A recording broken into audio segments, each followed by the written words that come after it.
ఆంధ్రప్రదేశ్ రాజకీయాల్లో ఎంతోమంది నాయకులు ఉండొచ్చు. కానీ పదవి కంటే వ్యక్తిత్వానికే ప్రాణం ఇచ్చే నాయకులు చాలా తక్కువ మంది ఉంటారు. ఇటీవల సోషల్ మీడియాలో వంగవీటి రాధా గారి గురించి రకరకాల వార్తలు, విశ్లేషణలు వినిపిస్తున్నాయి. ఆయన టీడీపీని విమర్శించారని కొందరు, లేదు ఆయన పార్టీ మారుతున్నారని మరికొందరు ప్రచారం చేస్తున్నారు. అసలు నిజమేంటి? వంగవీటి రాధా 2019లో వైసీపీని ఎందుకు వీడారు? ఆయన రాజకీయ ప్రస్థానంలో రంగా గారి వారసత్వం ఎలాంటిది? ఈ వీడియోలో పూర్తి వివరాలు చూద్దాం. చాలా మంది అనుకుంటారు రాధా గారు పదవుల కోసం పార్టీలు మారతారని, కానీ అది అక్షరాల అబద్ధం. 2019 ఎన్నికల ముందు వైసీపీ అధికారంలోకి వస్తుందని అందరికీ తెలుసు. ఒకవేళ ఆయనకు పదవులే కావాలనుకుంటే ఆ పార్టీలోనే ఉండేవారు. తన తండ్రి పేదల పెన్నిధి వంగవీటి మోహన రంగా గారి విగ్రహ ఆవిష్కరణ కార్యక్రమాలపై వైసీపీ పార్టీ పెట్టిన ఆంక్షలను ఆయన భరించలేకపోయారు. రంగా గారి గౌరవం ముందు, తన తండ్రి ఆశయాల ముందు ఏ పదవి సాటి రాదని భావించి అధికారానికి చేరువలో ఉన్న పార్టీని తృణప్రాయంగా వదిలేసి బయటకు వచ్చిన వ్యక్తి వంగవీటి రాధా. రంగా గారిని ఒక కులానికో ఒక వర్గానికో పరిమితం చేయడం తప్పు. ఆయన కుల మతాలకు అతీతంగా అందరి మనిషి. అదే బాటలో రాధా గారు కూడా నడుస్తున్నారు. రాష్ట్రంలో ఏ మారుమూల గ్రామంలో రంగా విగ్రహావిష్కరణ జరిగినా అది ఎంత దూరమైన అభిమానులను నిరాశపరచకుండా అక్కడికి చేరుకుంటారు వంగవీటి రాధా. ఆయన వెళ్లేది ఏ పార్టీ జెండా మోయడానికో కాదు, తన తండ్రిపై ఉన్న అభిమానాన్ని పంచుకోవడానికి. అందుకే ఆయన వెళ్లే వేదికల మీద జనసేన, టీడీపీ, వైసీపీ ఇలా అన్ని పార్టీల నాయకులు ఉంటారు.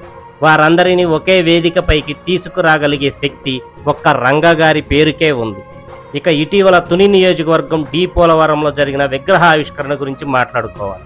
ఎక్కడో కృష్ణా జిల్లాలో ఒక చిన్న గ్రామంలో కాపుడు అనే గ్రామంలో జన్మించి విజయవాడలో కేవలం 3.5 సంవత్సరాల పాటే శాసనసభ్యులకి చేసినా సరే ఈ ప్రాంతానికి మరి ఆయనకి ఎటువంటి సంబంధం ఉందో తెలియదు, కానీ అభిమానం మాత్రం నాయకం చేసిందని చెప్పి చాలా గొప్పగా చెప్తుంటాను.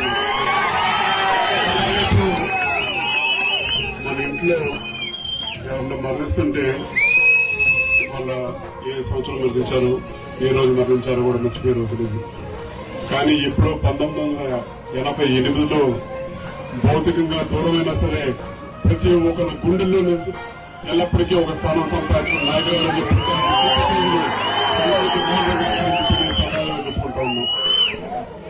ఎన్నిసార్లు శాసనసభ్యులు చేశారని చెప్పారు కాదు, ఎన్ని తరాల ప్రభావితం చేశారని చెప్పని చేతల్లో చూపించాలని చెప్పని బడుగు బలహీన వర్గాలకి అండగా నిలిచిన ఒక నాయకుడు వంగవీటి రంగా గారు 3 సంవత్సరాల పాటే శాసనసభ్యుల కింద చేశారు.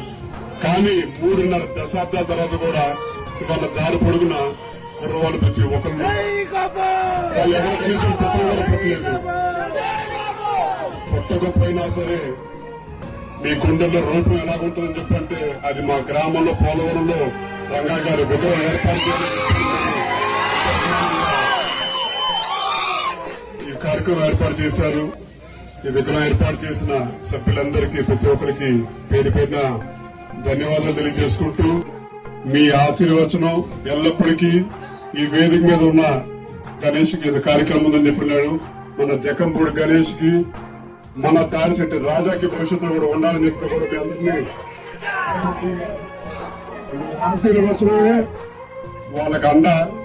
వాళ్ళు బలంగా ఉంటేనే రేపు మీకు ఏదైనా సరే చేయగలుగుతారని చెప్పిన కూడా మీ అందరికి తెలియజేస్తూ ఈ కార్యక్రమం ఏర్పాటు చేసుకుని ప్రతి ఒక్కరికి మనస్ఫూర్తిగా ధన్యవాదాలు తెలియజేసుకుంటూ సెలవు తీసుకుంటా ఉన్నాను.